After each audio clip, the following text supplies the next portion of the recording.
Hi! To start with the recipe, first, let's prepare our ingredients.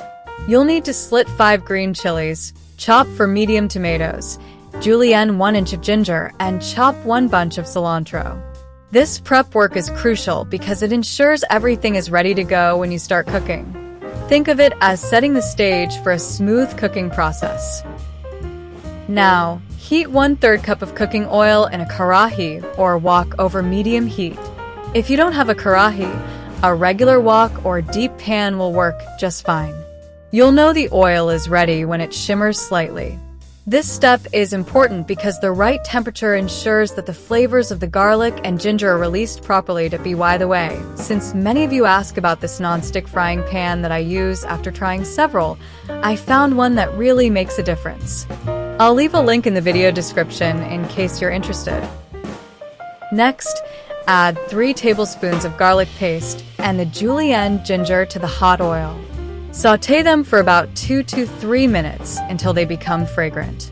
You'll know it's ready when the aroma fills your kitchen and the garlic turns a light golden color. This step is crucial because it forms the flavor base of your dish. Add 1.5 pounds of beef to the pan and cook it until it's browned, which should take about 5 to 7 minutes. Make sure to stir occasionally to brown the meat evenly. You'll know it's done when the beef has a nice brown crust. This browning process is essential as it adds depth to the flavor. Now comes an important step. Add 1 teaspoon of salt, 2 teaspoons of red chili powder, 1/2 teaspoon of turmeric powder, and 1 teaspoon of black pepper. Mix everything well and let it cook for another 5 minutes. This step is crucial because it allows the spices to infuse into the beef, enhancing the overall taste. Add the 4 chopped tomatoes and 2 cups of water to the pan. Bring it to a boil, then reduce the heat and let it simmer for about 60 minutes. You'll know it's ready when the beef is tender and the sauce is thickened. This slow cooking process is what makes the beef melt in your mouth delicious.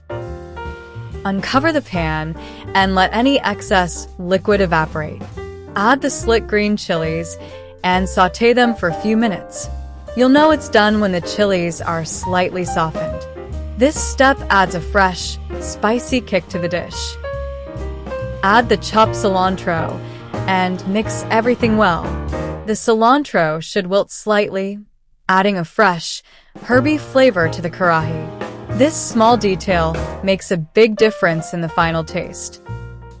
Finally, garnish with the remaining julienne ginger and a bit more cilantro.